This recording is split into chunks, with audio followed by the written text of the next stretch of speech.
141페이지 한쪽 가로 1번 한번 보십시다.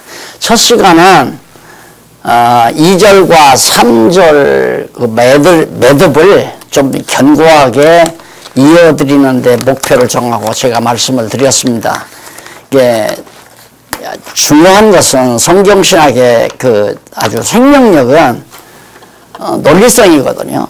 이어지는, 그러니까 문단과 문단, 또 주제와 주제와 절과 절 이어지는 그 이음새가 견고해야지, 이음새가 약해버리면 벌써 생명이 연결이 안 되니까. 그래서 2절 3절을 연결시키는데 제가 주안점을 두고 말씀을 드렸는데요. 우선 그러면 성경 말씀이 얼마나 중요한가. 진리인식의 도구로서 영원한 생명의 말씀이다.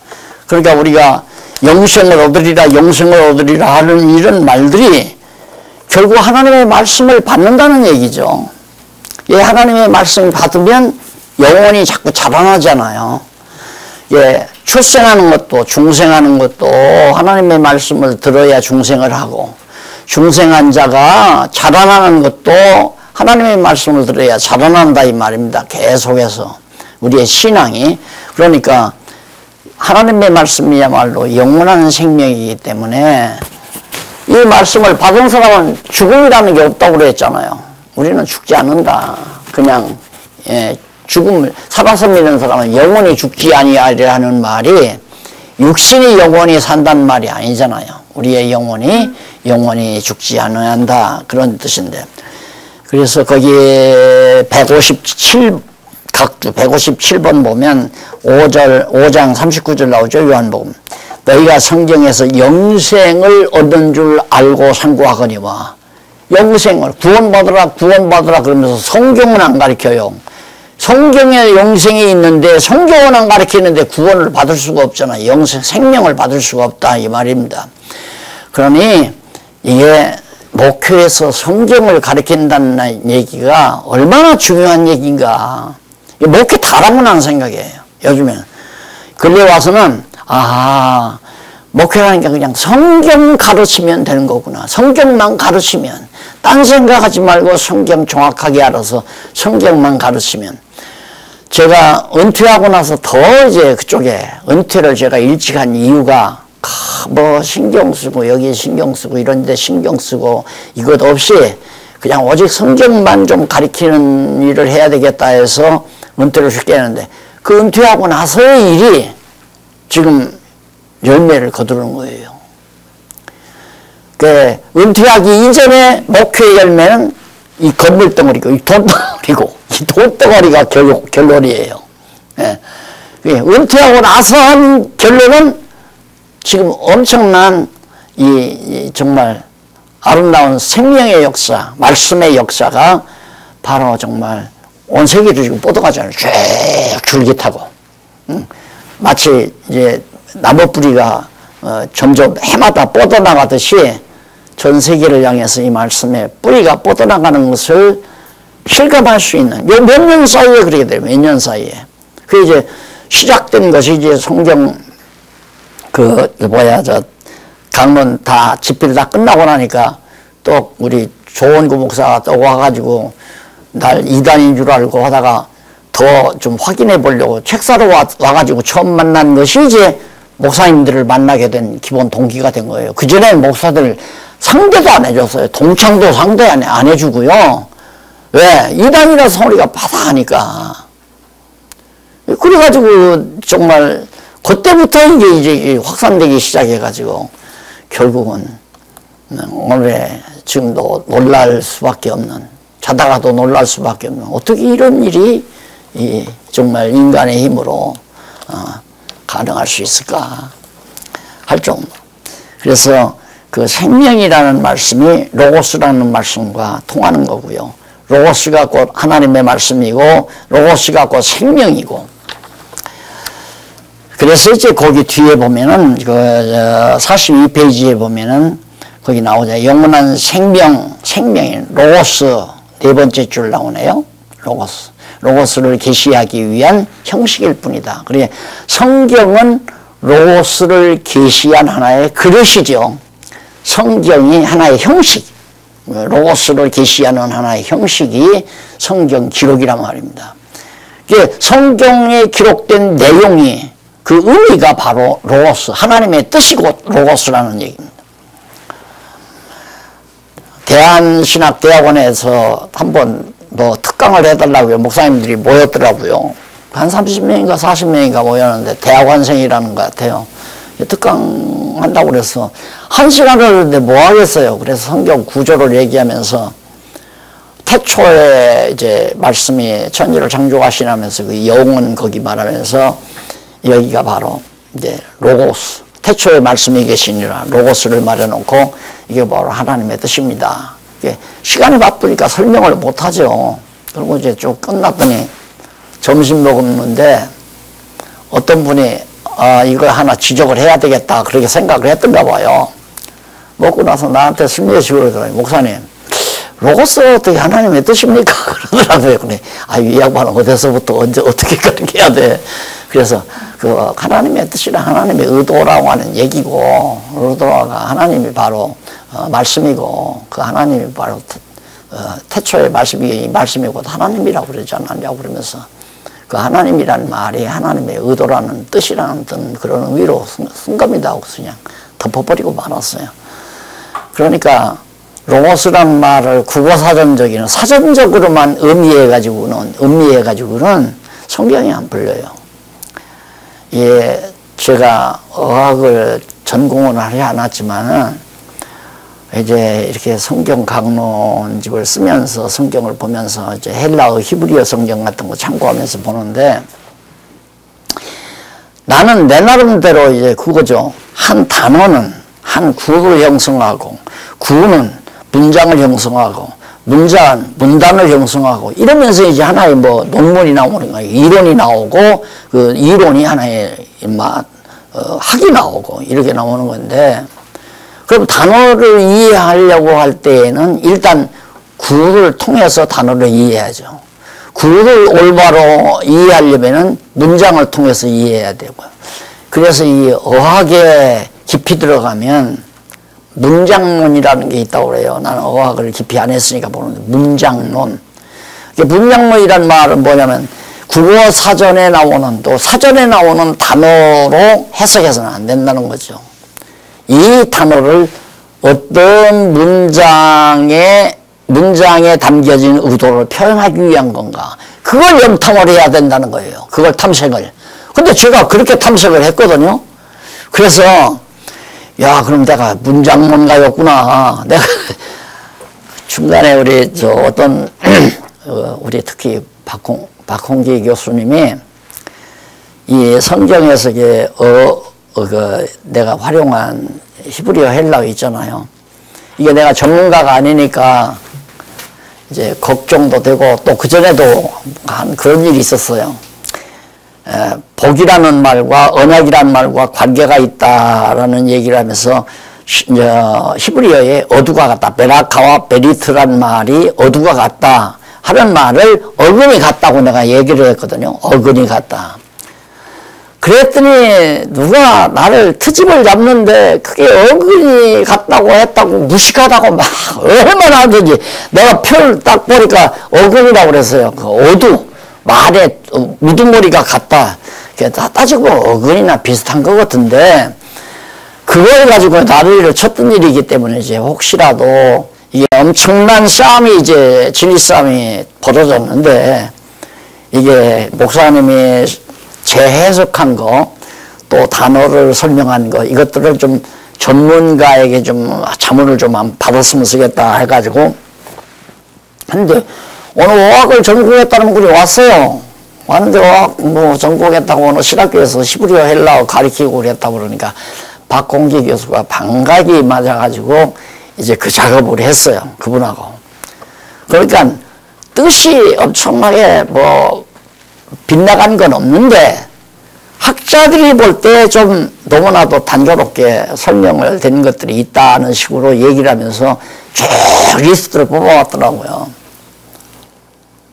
그런데 나는 여기서 이제 뭐 문법적 해석에 문제가 있는 거죠. 이제 문법적 해석을 하려니까 원어 분석을 하는 건데 그러면 의도가 문장학적으로 보아서 의도가 크게 문제가 되지 않는다면 큰 문제가 없으니까 앞으로 차근차근 구체적으로 그 분야의 책을 하나 내겠다. 올고스 대학에서 그 제안이 나왔어요. 그러니까 자기들이 볼 때는 크게 문제되는 것이 없으니까 한번 그 성경 해석에 크게 문제되는 부분만을 뽑아서 학문적으로 문장학적으로 한번 정리를 하는 그런 작업을 하겠다고 얘기를 하겠더라고. 아, 그거 좋은 일이라고. 나 살아있는 동안에 하면 나도 한번 보고 하나님께 가게 좀 한번 하라고 그래요. 아마 곧 시작할 것 같아요. 그 일도. 그러니까 이게 로스란 말 자체 하나를 바르게 이해하는 데서 성경 전체가 뚫려나가는 가장 아까도 말했지만 자유주의 신학자들의 공격 대상이 뭐냐. 어떻게 성경이 하나님 말씀이냐. 이방 왕이 한 말도 있고 이놈아 골리앗 왕이 뭐라면 골리앗이 야 이놈아 야 너 나를 뭐 강아지 개로 하느냐 이거야. 왜 나무떼기 하나 가지고 그렇게 나를 싸우러 왔느냐 이놈아. 그리고 무시하는 내용이 골리앗이 한 말이잖아요. 그게 하나님 말씀이냐. 그럼 골리앗이 한 얘기죠. 근데 왜 하나님 말씀이라고 진짜 1.1핵도 빠짐없이 다 하나님 말씀이라고 그냥 할 말이 없다니까요. 그러니까 겁나서 토론을 안 해요. 자유주의 신학자들하고. 그래 이런 패배의식 가지고 교회가 되겠어요? 안 되죠. 그래서 정말 하나하나 하나님께서 눈 띄워서 보게 하시는데 정신없이 이것만이 한국교회 살릴 일이고 이것만이 내 영혼이 사는 일이고 나도 힘내서 살아야 되겠는데 뭔가 안 풀리면 매일 풀리잖아요. 뭐가 신바람 나다가 문제 하나가 딱 부딪히면 맥이 딱 풀리잖아요. 이 생명의 말씀이 들어가야 힘이 영혼의 힘이 솟는 거 아닙니까? 그래서 정말 이 하나님의 말씀은 영원한 생명의 말씀이고 두 번째는 창조 능력의 말씀이다. 창조 능력의 말씀. 이 말씀이 창조 능력을 가지고 있잖아요. 빛이라니까 빛이 비치고, 운물과 아랫물 갈라서라니까 다 갈라서고. 그 말씀으로 창조했다는 말이 바로 이 생명으로 창조했다는 얘기거든요. 생명은 살아있기 때문에 힘이 있잖아요. 그러니까 자연과학에서도 이제 참 이게 이제 정말 성경신학 하고 보니까 자연과학 내가 전공은 아니지만은 이렇게 보면 야 어떻게 성경하고 이게 맞닿지느냐 이렇게 딱 맞닿지느냐 뭔가 이 우주에는 기가 꽉 차 있다는 거예요. 그걸 에테르라고 한다도 에테르라고 하든가 뭐 기가 그럼 우주라고 하는 게 전부 기로 움직이잖아요. 공전하고 자전하고 우주가 수억 개도 많은 우주가 있다고 그러는데 태양계와 같은 것들이 많다고 그러잖아요. 그럼 뭔가 돈다고 하는 건 기가 돈다는 얘기예요. 그게 동양 철학에서는 음기, 양기 그러잖아요. 음양, 음기, 양기. 그래서 서구에서는 금기, 양기라는 말을 모르니까 그냥 기라고, 에너지라고 그러잖아요. 에너지. 근데 우리는 하나님은 생명의 본체시니까 생명의 능력이라는 게 에너지 아니에요. 하나님의 능력으로 천지만물이 창조했다. 그러면 저는 이제 성경을 조금 알았을 때 그 자석 있잖아요. 자석을 못 끌었을 때가 이렇게 되면 그 작은 못들이 막 쫙 달라붙어요. 그런 걸 보면서 하나님의 능력의 힘으로 정말 먼지 같은 아원자, 아주 눈으로 보이지 않는 원자들을 하나님의 능력의 에너지로, 능력의 힘으로, 음기와 양기, 그건 이제 차우죠. 빛과 어둠을 창조한다는 게 벌써 음기와 양기 아니에요? 빛은 양기고, 어둠은 음기고, 벌써 첫날 태초에 창조한 빛과 어둠이 음양이에요. 음양. 그것도 하나님의 빛으로 만들어진 거란 말입니다. 그 빛에 의해서 만들어졌는데 땅은 완전히 어두우니까 그 땅에다가 영원한 빛을 비춰가지고 또 이제 어둠과 빛을 나누잖아요. 그 이제 그것도 음양이죠. 첫날에 만든 어둠과 빛도. 자, 이렇게 이어지니까, 야, 성경을 알고 우주과학이나 자연과학을 하면 얼마나 이게 정말 신바람이 날까. 그런데 진짜 우리 권사님 딸이 독일에 가서 물리학을 뇌과학을 한대, 뇌과학. 그러니까 아주 매일마다 성경신학 이 강론을 1시간씩 공부를 하고 출근을 한대요. 그래가지고 박사 논문을 지금 쓰는데 5개를 써야 하는데 2개가 통과됐답니다. 그런데 그 통과되는데 그 자료를 너무 좋으니까 다른 사람들이 자꾸만 어디서 출처 어디냐 이거. 그 친구는 이제 성경신학에서 출처를 잡은 거죠. 그래서 앞으로 물망에 오르는 그런 이제 뇌과학자로서 이제 두각을 드러낼 거라고 우리 박홍기 교수가 기대를 하고 있더라고요. 다 만나요. 식물학도 만나고 동물학도 만나고 다 만나요. 생명과학도 만나고 이 성경 로고스와 만난다 이 얘기죠. 그래서 창조 능력인 말씀이라는 거 이미 뭐 다 목사님들 아시는 거니까. 그래서 163번 한 번만 보실까요? 요한복음 1장 1절로 3절은 태초에 말씀이 계시니라. 이 말씀이 하나님과 함께 계셨으니 이 말씀이 곧 하나님이시니라. 하나님은 생명이시고 생명의 능력이시고 로고스고 같은 얘기 아니에요. 로고스가 하나님이고 하나님이 로고스고. 그가 태초에 하나님과 함께 계셨고 만물이 그로 말미암아 태초 하나님으로 말미암아 생명으로 말미암아 로고스로 말미암아 창조되었으니 지은 것이 하나도 그가 없이는 하나님이 없이는 존재가 불가능하다는. 자, 그 다음 넘어가서 두 번째 한번 보실까요? 145페이지. 신적인 권위의 성경이다. 성경은 첫째는 하나님의 말씀인 성경이고 두 번째는 신적인 권위의 성경이다. 신적 권위의 성경.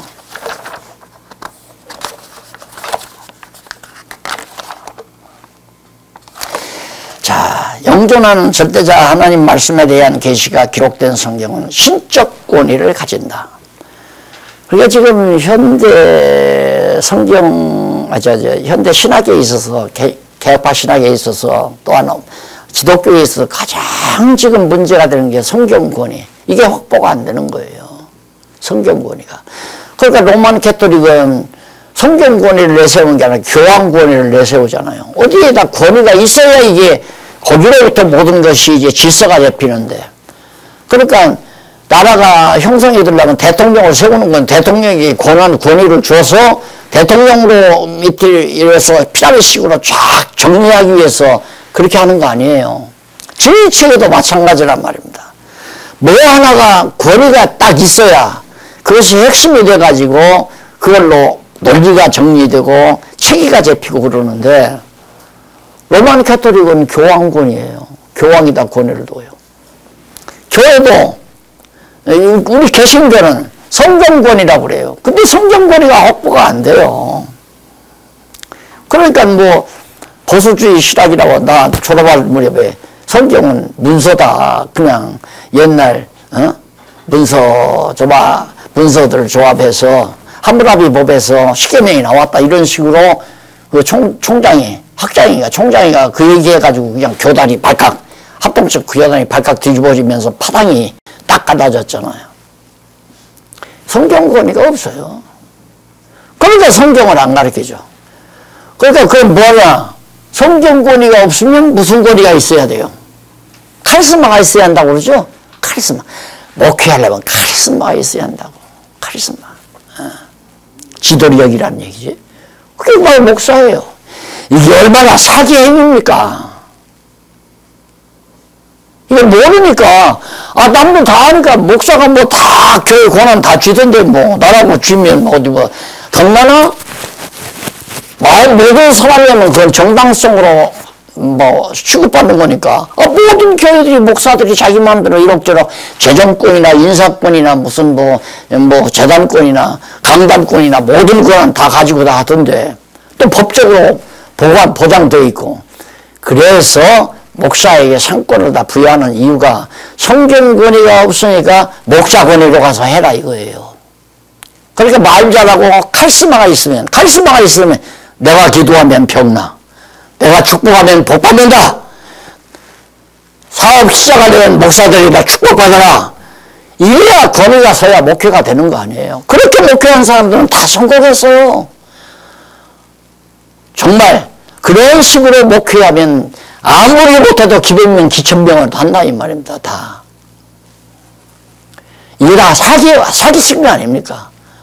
나도 이제 할래요. 다른 어떤 목사님이 목사님 우리 다 목사를 사기친 거 아닙니까? 사기꾼 아닙니까? 예, 몰랐기 때문에 그럴 수밖에 없죠. 다른 사람이 다 그렇게 성공하니까.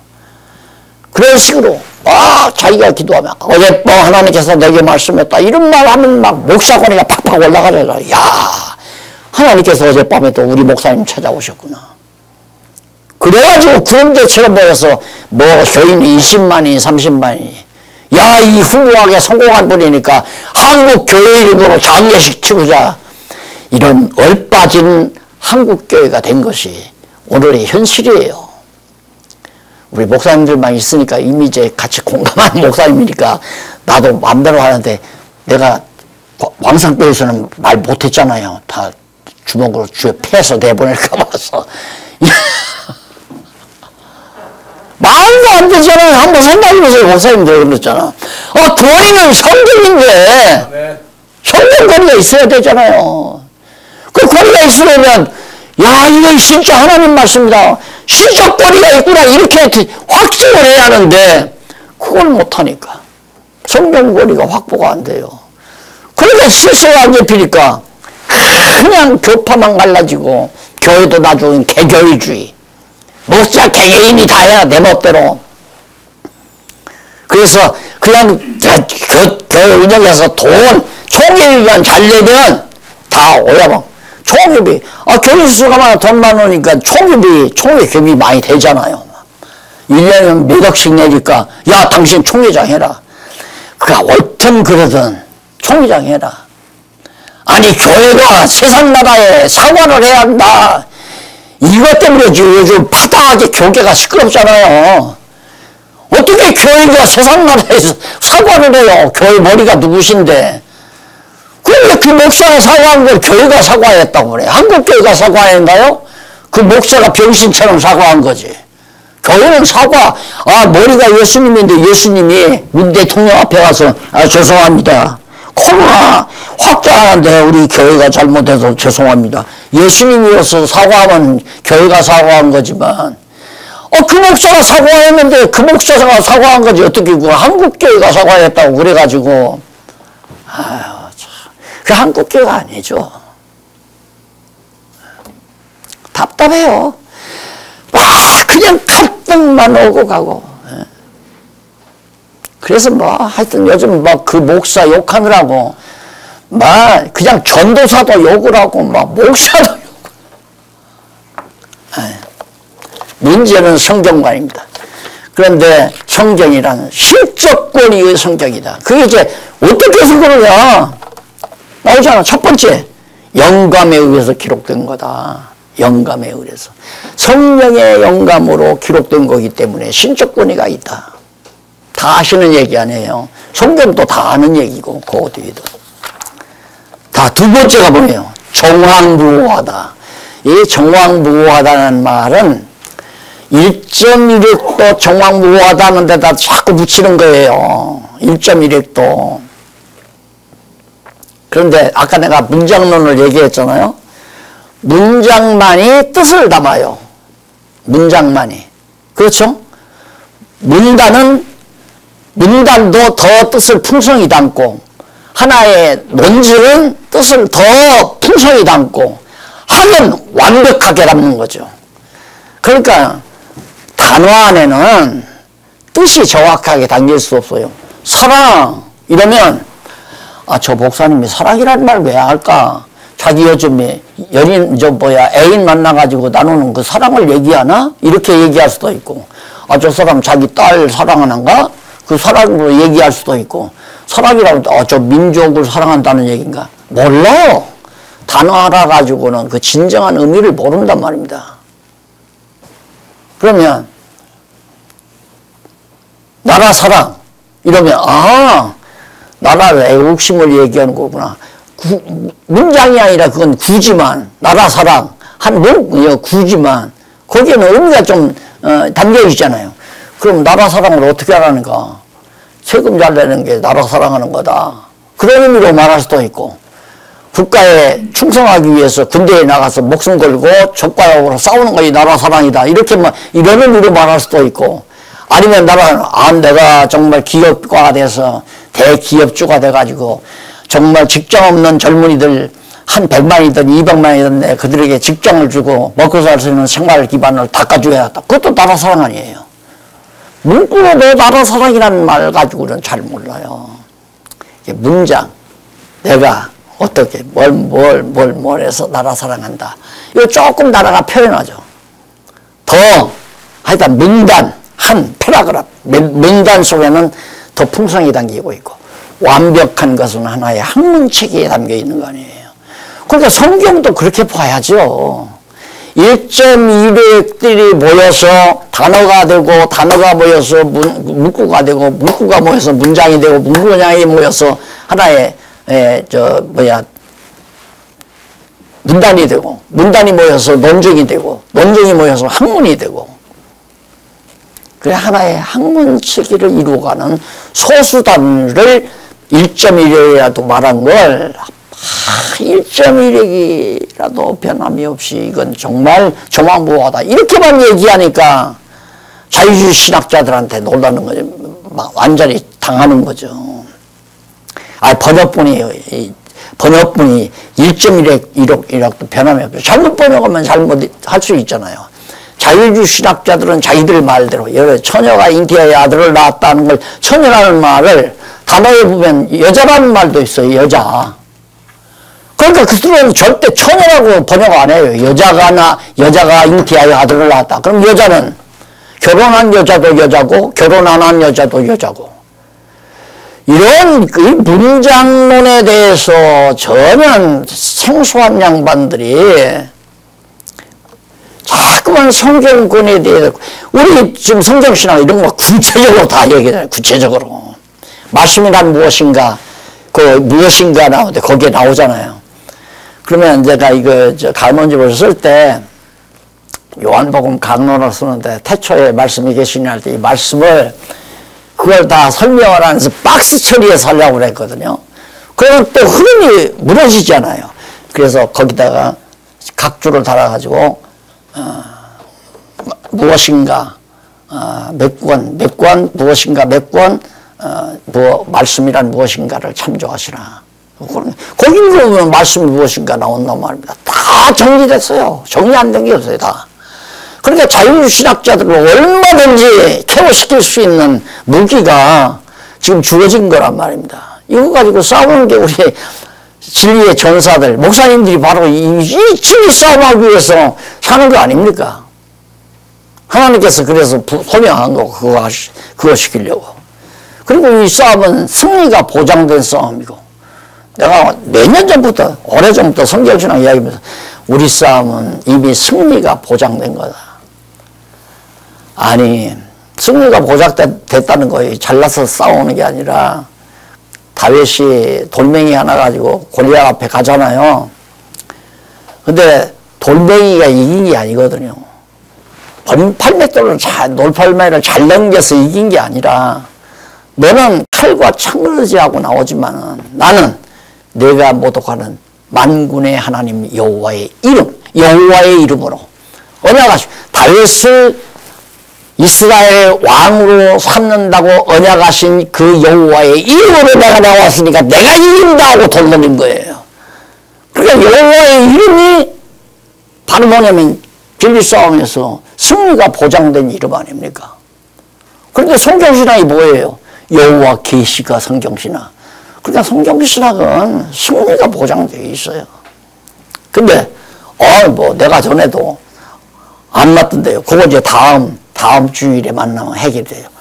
내가 그렇게 4년 동안 가르쳤는데 받아들이질 않던데요?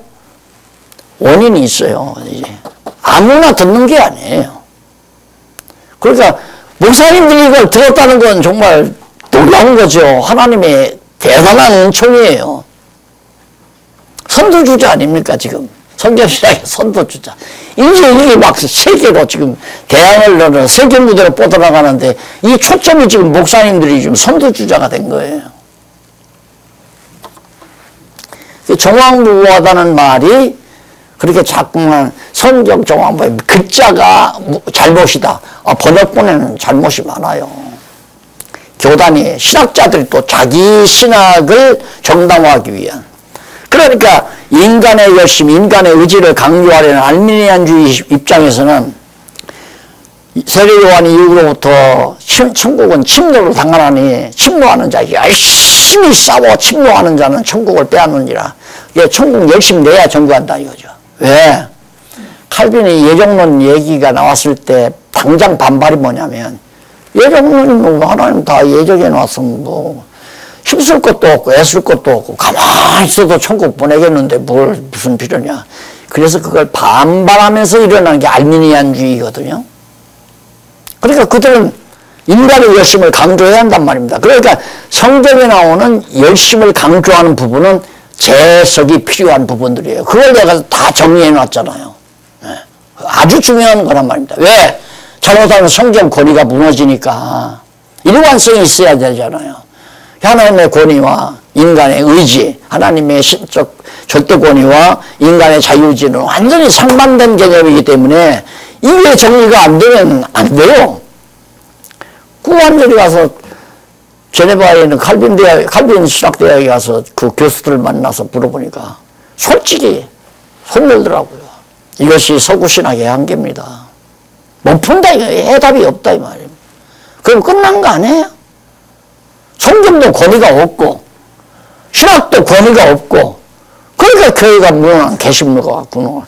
천주교는 그대로 살아있는 게 뭐냐면 교황이 금모자 금으로 이렇게 막 꿀갈 같은 모자 쓰고 나오잖아요. 권위가 있잖아요. 막 특별히 아무도 못하는 막 지팡이 금지팡이 들고 딱 나타나잖아요.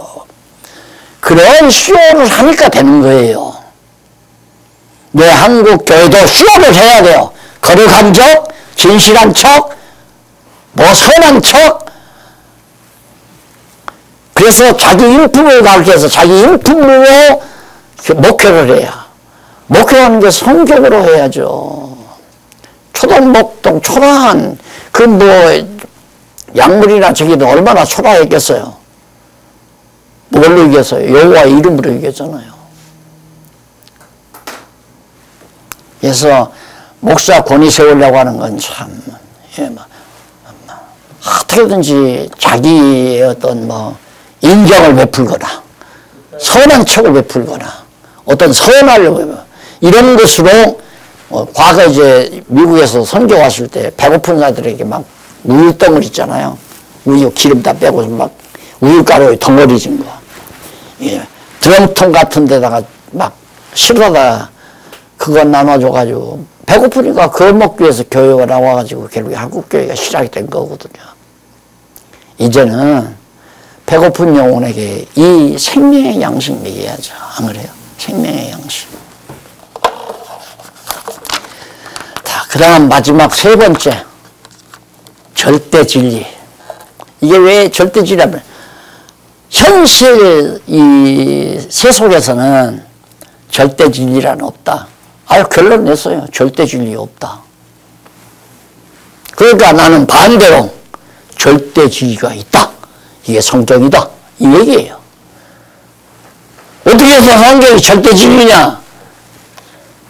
이유가 가장 중요한 이유가 이쪽에 나오잖아요. 한쪽 가로 1번 언약대로 성취됐다. 확정이 됐다. 성취된 확정. 이 말이 얼마나 중요하냐면 언약은 이론 아니에요. 말, 언어, 말. 아, 저 사람 참 진실해. 진실하다는 걸 어떻게 표현합니까? 저 사람은 말을 하면 반드시 말대로 해. 약속은 약속대로 지켜. 그게 진실된 사람이야. 헛된 사람이 아니야. 말을 꼭 책임지는 사람, 말대로 하는 사람. 그래서 진리가 뭐냐? 이론과 근거가, 이론과 증거, 확정. 자기 이론에 대한 증거가 분명해야 돼요. 그러면 예를 들어서 내가 오늘 들다 보니까 계단 밑에 금반지가 하나 떨어졌는데 내가 시간 바빠서 그냥 왔다. 누구든지 가면 거기 금반지 있습니다. 가보니까 없어. 근데 거짓말이에요. 진리가 아니죠. 진실이 아니죠. 근데 이 목사님 가서 얼른 나가봤어. 그대로 금반지가 하나 있는 거예요. 내가 진실한 거죠. 똑같은 거예요. 학문, 모든 설교도 그렇고, 강론도 그렇고, 말도 그렇고, 모든 논문도 그렇고, 논리를 전개했으면, 이론을 전개했으면, 이론에 대한 근거가 확실해야 돼요. 확증이 떨어져야 돼요. 이러고, 이런데, 이렇다라고 해야 진리가 되는 거 아닙니까? 그래서, 이론과 근거가 확실해야 진리다. 그런데 이론은 하나님께서 내가 이렇게 하겠다고 약속한 거 아니에요? 내가 이렇게 하겠다. 역사 섭리를 통해서 언약하시고 찬양을 통해서 언약하시고 선지자 예언을 통해서 내가 메시아를 그리스도를 보내겠다. 메시아 언약을 했죠. 그런데 2000년 전에 메시아가 왔어요. 성취가 됐어요. 세상에 그런 일이 있어요? 나는 이 얘기를 3분, 5분이 아니에요. 한 3분밖에 안 돼. 한 3분 얘기하니까 하나님 참말로 살아계십니까? 날들어 묻던 어느 초신자가 아니에요. 그냥 아내 위에서 따라다녔대요, 교회를. 그러니까 교회에서 집사를 주더래요. 그게 아무것도 모르는 집사가 나한테 목사님 하나 물어보십시다. 뭐요? 하나님이 진짜 살아계십니까? 그런데 눈을 똑바로 쳐다보면서 아니 집사님, 지금 집사님이 그렇게 묻는 건 내가 목사인데 그러면 하나님 살아계시지도 않는데 내가 밥 먹기 위해서 이렇게 얘기하는 걸로 아시는 겁니까? 그럼 하나님 살아계십니까? 물어요. 살아있죠. 그러니까 그걸 어떻게 알아요? 그래. 성경 가져보라고. 그래서 구약하고 신약하고 딱 나와가지고 구약에서 이건 하나님께서 눈에 보이지 아니하는 하나님이 내가 앞으로 예수를 그리스도로 보내겠다 언약한 말씀입니다. 그리고 이쪽 신약은 하나님께서 그렇게 언약하신 대로 예수 그리스도를 보냈다고 하는 확증하는 말씀입니다. 이 성경은 1600년가량 걸려서 썼는데 앞에 1400여 년간 구약을 썼고 뒤에 주 100년 이전에 100년 이전에 30-40년밖에 더 걸렸어요. 그거 안에 쓴 겁니다. 30년. 그러면 믿어지겠네요. 그래요. 그러면 믿어지겠네요. 그러면 이 성경 공부하면 믿어집니다. 성경을 배워야 믿죠. 근데 내가 어떻게 집사님 집에서 내가 몇 년 동안 살면서 이거 다 가르칠 수 없으니까 집사님 하세요. 그래서 성경 공부하는 방법 가르쳤어요. 믿고 지금 크리스찬 신문 사장이라고 내가 그랬잖아요. 지금 현재 한국 크리스찬 신문 사장이에요. 그분이. 요즘 목사님만 보는 저 지방에 갔는데 아시는 분인데 어느 게 아주 열심히 나가는 집사래요. 유명한 명인이고 이 서예 명인이고 잘 아는 사이인데 오락에서 갔더니만 대접을 하면서 목사님 정말 목사님 성경 잘 모르겠어요. 그리고 하나님이 살아계신 양에서 요즘 하나님이 없다고도 하고 죽었다고도 난리인데 정말 자꾸 믿음이 크질 않습니다. 그러더래요. 그래. 달력 뒷장 딱 갖다 펴놓고 이제 성경신학에 사던 대로 쭉 그려놓고는 딱딱 한 30분 딱 설명하니까 둘이 휘둥그레가지고 딱 하냐. 목사님 안 봐도 믿어지겠네요. 성경이 그렇다면 안 봐도 믿어지겠다 이거예요.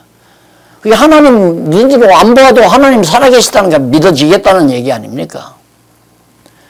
그렇게 쉬운 믿음을 줄 수 있는 진리가 성경인데 한국교회가 성경은 안 가르치고 뭐 섹스피어가 어떻고 뭐 갈발트가 어떻고 브룰트만이 어떻고 뭐 칼빈이 어떻고 알미니우스가 어떻고 뭐 쓸데없는 소리들 자꾸 강단에서 짓거리면서 사람들을 홀리니까 다 각각 성도마다 믿는 것이 다르고 생각하는 게 다르고 그러니 오합지졸이 되고 모래알처럼 다 흩어져 버려서 어려운 일이 오니까 다 흩어져 버리고 무너지고 다 흘러 떠내려가고 언약 성취 확증이라는 게 그래서 또 그 언약 성취 확증이라는 말이 이제 여호와 하나님을 계시하는 중요한 방법이거든요. 이건 원리가 아니라 여호와 하나님을 여호와임을 계시하는 중요한 방법이에요. 그 방법으로 여호와가 살아계시다는 것, 존재 확증이죠. 그 존재 확증과 더불어 이렇게 하시다가 보면 그분은 전능하셔야 되고 신실해야 되고 왜 언약대로 하니까 신실해야 되고 주권자라 역사를 주관하는 주권자라야 되고 또 영원하신 분이어야 되고 자비로우신 분이어야 되고 그래서 5대 속성이 그냥 언약 성취 과정에 다 드러나잖아요. 언약 성취 과정에서 존재도 드러나고 속성도 드러나요.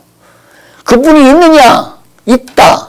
어떤 분이냐? 이 5대 속성을 가지신 분이다. 그거 아닙니까? 그걸 설명하는 것이 선지서예요. 선지서가 성경 해석가 아니에요. 역사 해석가. 선지서가.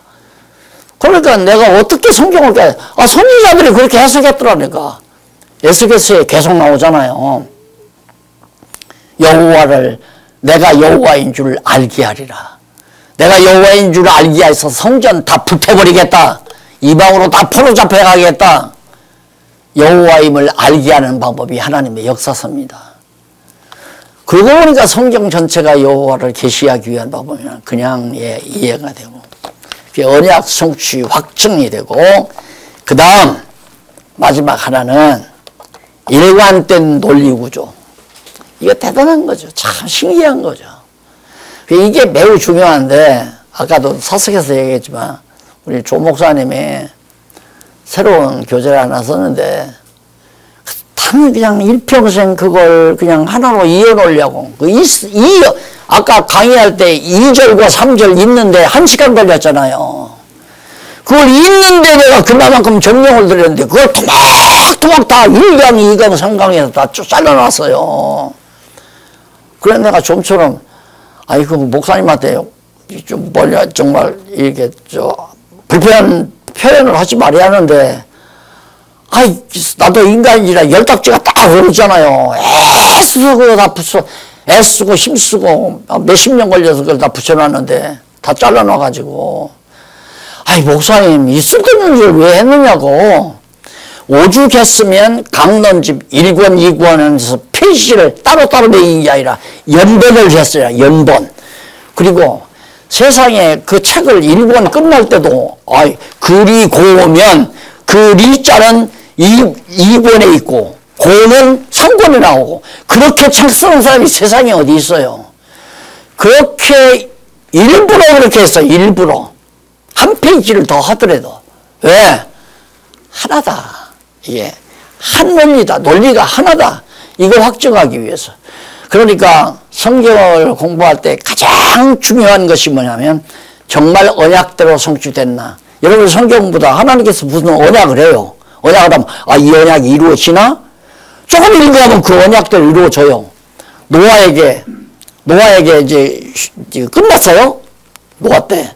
아담에게도 언약했지만 딱 끝나니까 노아에게도 내 자손이 번창하고 땅을 주고 이제 다 퍼져 산다. 그랬는데 노아에게 언약했는데 보니까 언약해놓고는 조금 가다가 홍수 이전에 그렇게 언약을 했어요. 그런데 그 뒤에 바로 노아 자손이 번창되는 족보가 나와요. 언약대로 이렇게 번창이 됐구나. 그게 성취가 장면 아닙니까? 그리고 죄가 관영하니까 다 멸망시켜버려요.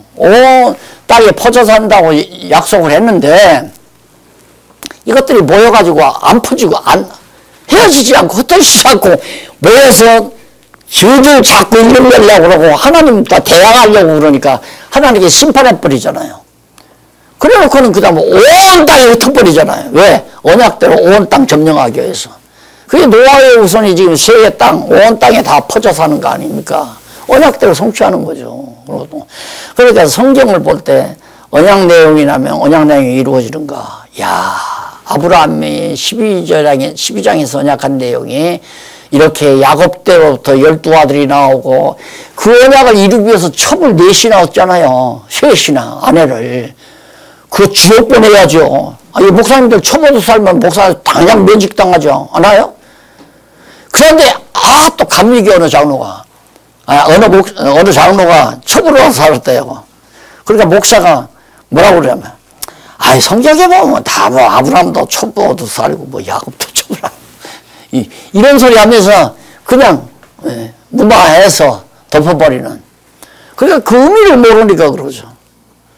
생육하고 번성시키기 위해서 야곱의 아들들을 번성시키는데 레아가 낳는 건 딱 하나밖에, 베냐민밖에 못 낳잖아요. 라헬이 이제 더 낳게 되고, 그 다음 뭐 또 라헬 몸종이 낳고 뭐 또 레아의 몸종도 낳고 그렇게 해서 이제 12아들이 나는데 12아들 12지파가 이스라엘 족속을 이루어가지고 나중에는 유다 자손만이 이제 남고 나머지 이스라엘 12지파는 다 정말 따로 나가고 그렇게 했지만 언약대로 그렇게 딱딱 이루어지는 거. 그게 언약 성취 내용이 놀라는 거죠. 근데 이 말은 많이 퍼졌더라고요. 언약 성취라는 얘기가. 인터넷 들어가 보니까 그 말 막 하고 까불고 그냥 못생긴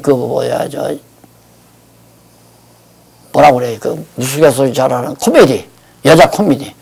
그가 아마 어디 교회를 다니는가 봐요. 그가 성경 뭐 줄이 맥 잡아준다고 하면서 막 성경을 언약 성취 얘기를 하는 거예요. 역사적인 얘기만 그렇게 하더라고요. 그래서 이 언약 성취라는 내용이 많이 확산이 되기는 되는구나. 많이 가는 뜻이죠. 지금 나도 모르게 내 교재 자기 이름 써가지고 그렇게 복사해가지고 가르치는 데 많아요. 신학교도 있는데요. 대전에서는 내 책을 자기 이름으로 다 그렇게 바꿔가지고 그걸 교재 삼아서 가르쳐요. 그 전주에서 나한테 말씀 들었던 사람인데, 요즘에는 광화문에서 데모하는 목사 있죠? 그 목사, 같은 교단이더라고요. 아마 그 교단에서 그 목사가 안수받았나 봐요. 한기총 회장이었던 사람. 다 연결되더라고요. 그래서 언약 성취 내용이 매우 중요하다. 그러면 언약 성취 내용이 사실이라는 사실을 일관된 논리체계로 정리한다는 것은 1600년 동안 40여 명의 기자가 따로 시대별로 기록한 거 아닙니까? 그들이 한자리에 모여서 당신은 이 부분 써. 요즘 이제 드라마나 뭐 각본 쓰는 사람들이 드라마 쓸 때 당신은 요 분야 이렇게 해서 하고 당신은 요 분야하고 맡아가지고 몇 사람이 맡아가지고 이제 연속극을 방영하잖아요. 그러면 주연이 연기하는 건 A라는 사람이 쓰고 그 다음 조연이 연기하는 건 다른 사람이 써요. 그렇게 해서 일관성 있게 해서 딱 뜯어 맞춰가지고 방영하면 한 사람이 다 쓴 것처럼 되죠. 같이 상의해서 했으니까. 근데 1600년 동안 어떻게 누가 1600년 안 죽고 같이 모여서 40명이 모여서 너는 창세기 써라. 나는 출애굽기 쓸 테니까. 너는 오경 써라. 나는 선지서 쓸 테니까. 이렇게 상의해가 쓴 게 아니잖아요. 이런 목적으로 이런 논리를 잡아서 이렇게 써라. 했다면 가능하죠. 그러니까 자유주의 신학자들이 자꾸만 구약의 기록연대, 특히 선지서의 기록연대를 늦춰잡는 거예요. 바벨론 포로 후로 자꾸 늦추는 거예요. 왜? 이사야서에도 바벨론 포로 얘기가 나오고 에레미야, 에스겔, 다니엘 다 나오잖아요. 나오니까 이렇게 선지자 예언한 대로 다 이루어졌구나. 이렇게 선포하면 자기들이 못 읽잖아요. 그러니까 제1 이사야, 제2 이사야, 제1 이사야는 40장까지, 그 이후에는 제2 이사야가 포로에 썼다. 이런 망측한 일들을 지금 자유주의신학자들이 해가고 있단 말입니다. 주들이 어떻게, 그럴 것이다, 그거예요. 제2 이사야가 썼을 것이다. 확증도 없어요, 그게. 그러니까 그런 사람들한테서 머리 좋은 사람들이 다 한번 매수되면 다 떠난다. 교회 다 떠난다 이거예요. 야, 우리 교회 목사 참 무식행이로구나. 아, 나 교회 한다냐. 그게 떠나는 거 아닙니다. 이거 예방주사 놔야 돼요, 빨리. 젊은이들이 있으면 아들들에게도, 자녀들에게도, 또한 친척이나 교회 젊은이들에게도 예방주사를 미리 놔줘 버려야 돼요. 이래서 그런다. 봐라, 얼마나 성경이 일관되냐. 일관된 논리체계가 쫙 창세기부터 계시록까지 그냥 어디 하나 빈틈없이 구절 하나도 빈틈이 없잖아요. 그러니까 야, 이거 정말 진리다. 절대 진리다. 이거야말로 논리가 정확하고 논리대로 근거가 좀 분명하고 근거를 대해줘. 저 사람이 도둑질에 갔어요. 가서 말만 하면 됩니까? 도둑질에 갔다는 사실 근거를 대야 되거든요. 이 사람이 그 시간에 내가 잠시 나갔다 왔는데 잠깐 좀 시내에 나갔다 왔는데 와보니까 아내가 그러는데 친구가 잠깐 왔다 갔다 그러더래요. 그래서 친구가 왔다 갔다가 왔다 가면서 뭐 자기 남편이 뭘 좀 볼 거 있어 왔는데 좀 보여달라고 그러니까 문 열어서 보고 갔다. 그래가지고 그걸 딱 해가지고 서랍에 여는 그걸 딱 하니까 친구 지문이 딱 찍혔잖아요. 그거 갖다 부분에 지금 그냥 장물죄로 집어넣는 거 아닙니까? 이론과 근거가 분명하니까. 아예 그냥 친구가 그 시간에 왔다 갔다 하는데 친구밖에는 왔다 갔다 하는 사람이 없는데 150만 원짜리 만년필이 없어졌어요. 그 말만 갖고는 절대 그 사람 장물죄로 못 넣죠. 근거를 대야죠. 서랍연 뭔가 그 손잡이를 보니까 친구의 지문이 딱 찍혀있다 이 말입니다. 그러면 꼼짝없이 걸리잖아요. 그래서 진리를 확증하려면 논리가 일관돼요. 논리가 안 맞으면 안 돼요. 앞뒤가 논리가 틀리면 안 된단 말입니다. 근데 토막토막 짜내놓고 무슨 뭐 진리 증거를 해요. 말도 안 되는 얘기지. 그래서 제가 좀 불쾌하게 얘기한 거죠. 안 돼요. 그러니 한국교회가 토막 매주마다 오늘은 마태복음 5장, 다음에는 로마서 3장, 그 다음에는 빌립보서 6장 이래 가리고 천년만년 가리켜보죠. 누가 설득당해서 하나님을 믿습니까? 말도 안 돼. 알다라는 사람, 순박한 사람, 그냥 목사님은 하나님이다 하고 믿는 사람, 이런 사람들만 붙어있는 거죠. 좀 똑똑하게 만들어놓고 합력자를 만들어. 그 동반자를 만들어야 동반자. 진리의 동반자. 똑똑하게 만들면 동반자가 되잖아요. 내 수와 내 종이 되는 게 아니라. 시간 조금 오버했습니다. 다음 시간에 이제 마지막 4절. 진리인식의 주제. 누가 성경신학 인식을 할 수 있느냐. 이거 참 재밌는 내용입니다. 요 내용 다음 시간 끝내고 종강에서 또 방학기 들어가야죠. 12월 달은 또 목사님들 또 바쁘시고. 잠깐 기도하십시다. 살아계신 하나님 아버지 은혜를 감사합니다. 오늘 또 사랑하는 동역자들과 함께 만나서 진리를 토론하고 진리를 나누고 진리 안에서 기쁨을 같이 하게 하심을 감사드립니다. 하나님 아버지요. 어두웠던 한국교회, 어두웠던 우리 세계교회가 진리의 새로운 빛을 밝히 볼 수 있는 은총을 베푸시고 모든 관계자들에게 지혜와 총명을 주셔서 하나님께 소중히 쓰임받게 하시옵소서. 예수님 이름으로 기도드립니다. 아멘.